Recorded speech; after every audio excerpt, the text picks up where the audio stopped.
Hi, how's it going? How you doing? Who you doing? What are you doing? Not in that order. Um, oh God. You know, I know. Coming back to YouTube, I'm thinking I'm not gonna do that many videos. That's what I told myself, and I'm here to say I was wrong. I'm here today to review. Oh God. Series 9, Chapter 8, the laboratory, the laboratory, sorry, of J.P. Betancourt's continuing Dark Shadows blog, The Return of Dark Shadows. And that's exactly where this starts off, is the laboratory of Jeffery Shaw. Now, if you read the one before this, you know Maggie and Sebastian followed Serena Belmore to Shaw's laboratory.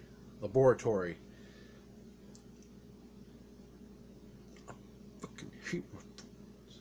Okay? There's times I want to choke myself when I talk. And this is one of those days. I've had a crazy day today. Okay? Just crazy. Crazy. But enough about me. This actually, what I was curious about was, man, are they really going to remain undetected this whole time? And is Jeffrey Shaw that stupid not to set up a security system? That was my question I had in mind. And quickly, J.P. Betancourt answers that question by, no, he's not that stupid. And yes, he had a security system ready, which I believe. Because Jeffrey Shaw, there have been a lot of conflicting characters in Dark Shadows history. All throughout. But I gotta say, if he thinks I'm wrong, because he's the writer, Jeffrey Shaw has got to be the most conflicting character I've ever read. And I mean big time. And here's why. Alright. He sees Sebastian and Maggie on his the footage, the cameras, the security cameras. And in all that, he captures them by pointing a gun at them and locking them in like a room. Now this room doesn't have a window, I believe, but it does have an air duct vent. And Sebastian hoists Maggie up into it. She crawls up the air duct. They may be bad spies for getting captured, but they redeem themselves by escaping. Just like Clint Eastwood did in Escape from Alcatraz. But what I find curious is, she pushes the duct down and they escape. And now here's what shocked me. Chris dies in this, and that death actually shocked me. But here was the most shocking part of that too. Prior to that, Jeffrey Shaw shocked the shit out of me by trying to save Chris's life. That's where I'm conflicted, because to me at first, again, this character, when you go back and read this, the character is very conflicting. And I like the confliction because what it does is, at first you think he doesn't give a shit about anybody but himself. Then you find out he has a son who needs help, who needs medical help. He's a doctor, he can do that. But he's using blackmail and extortion to do it. Enter Serena Belmore. Now you have Serena helping him with Chris, who they've kidnapped, because Chris has werewolf DNA, to bring his son Andrew Shaw back to life. Now they were wanting Sebastian, or Jeffrey Shaw was wanting Sebastian. Serena, who is madly in love with Sebastian, and I don't know if they will have children one day, because who knows what's going to happen next. I'm assuming they're going to have sex. Yeah, it's just me. But anyway, Andrew, it sort of when Andrew came to life, it reminded me straight of Dr. Frankenstein, the old Frankenstein movie. It's alive! It's alive! And that's exactly the gif I sent too. That's what I thought when he got up out of that bed. Um, Again though too, I wasn't shocked that Andrew lived. I was shocked that Chris died, and but I was shocked Jeffrey tried to, like Jeffrey tried to save his life. Jeffrey Shaw gets knocked out by Sebastian. Then you go to Barnabas and Julia, and you find Barnabas finds out Julia Hoffman has been lying about her amnesia or her forgetfulness and wants to go back to 1971. She doesn't see the purpose of her being there. Barnabas ensures there is a purpose for her being there. Do I, as a reader, see a purpose for her being there? Not yet, but I'm getting that's coming.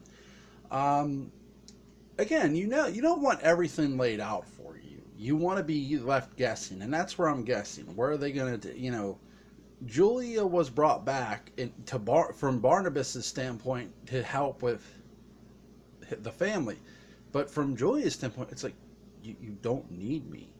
Not really. The only thing you need me for is you. You're selfish again. And I love that. Barnabas has had a lot of good confrontation with a lot of the Collins family members. And he even has it here with Julia Hoffman, which I like, because that reminded me straight of the 60s series. They had a lot of confliction with each other. And this is really well done and well written. I enjoy the hell out of it. So he gets pissed at her because she's telling him, I want to go back. And he locks her in a room. And I was really, again, Barnabas has become very, very, very dark. And very selfish in a lot of ways. But though, too, when you're a vampire, I could only imagine what that's like. I'm no expert at what being a vampire, because I'm not a vampire. But, see, that's daylight right there. No sun, but it's daylight. It doesn't matter if there's clouds. God. And you also find out that Alexander finds out that Chris is dead, and it's a real, I felt bad for her because she was really in love with Christopher, and that Jeffery Shaw is in custody. Andrew is in custody, I believe. I believe Serena's going to just testify to get herself off the hook. And I can't see why they would keep her. I mean, do I feel bad for Serena?